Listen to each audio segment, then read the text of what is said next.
প্রিয় শিক্ষার্থী, আমার পেজে তোমাদের স্বাগতম। আশা করি সবাই ভালো আছো।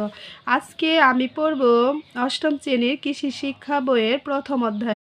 সুপ্রিয় শিক্ষার্থী, প্রথম অধ্যায়ে আছে বাংলাদেশের কৃষি ও আন্তর্জাতিক প্রেক্ষাপট। কৃষি বাংলাদেশের অর্থনীতির মেরুদণ্ড। এই শিল্পায়নের যুগেও বাংলাদেশ কৃষির উপর সম্পূর্ণ নির্ভরশীল। আন্তর্জাতিক কৃষির সাথে তুলনা করলে অনেক ক্ষেত্রে বাংলাদেশ পিছিয়ে আছে। বাংলাদেশ যেমন কৃষি প্রধান দেশ, আর আমরা মাছে ভাতে বাঙালি। তবু ধান উৎপাদনে আমরা ভিয়েতনাম, যুক্তরাষ্ট্র, চীন, জাপান প্রভৃতি দেশ হতে অনেক পিছিয়ে আছি। আন্তর্জাতিক প্রেক্ষাপটে বাংলাদেশের কৃষি বিজ্ঞানীরা প্রতিযোগিতামূলক অবস্থানে যাচ্ছেন। এক সময় বাংলাদেশে বিশ্বের ৭৫% পাট উৎপাদন হতো, কিন্তু ধানের চাহিদা ও কৃত্রিম আঁশের ব্যবহার বেড়ে যাওয়ার কারণে পাটের উৎপাদন কৃষকরা কমিয়ে দিয়েছেন।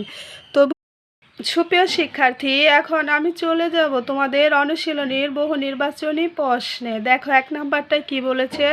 দেশের মোট ব্যবহৃত ধান বীজের শতকরা কত ভাগ চাষিরা নিজেরাই সংরক্ষণ ও ব্যবহার করেন? এখানে ক নাম্বার দেওয়া আছে ৬৫%, খতে আছে ৭৫%, গতে আছে ৮৫%, ঘতে আছে ৯৫%। এখানে সঠিক উত্তর হবে গ। ২ নম্বরে আছে ফসলের মৌসুম নির্ভরশীলতা কাটিয়ে উঠা গেলে। এখানে ১ নম্বর অপশন আছে বেকারত্ব দূর হবে। ২ আছে পণ্যের দাম পাওয়া যাবে।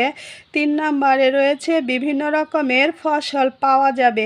এখানে সঠিক উত্তর হবে গ নাম্বারটা, মানে ৩টা অপশনই সঠিক। সুপ্রিয় শিক্ষার্থী, এখন আমাদের ৩ নাম্বার উত্তর করতে গেলে অবশ্যই এই উপরের উদ্দীপকটি ভালো করে পড়ে নিতে হবে। দেখো ৩ নাম্বারে কি বলেছে? রওশনার আর লাগানো ফল গাছগুলো কি ধরনের গুণ সম্পন্ন হবে?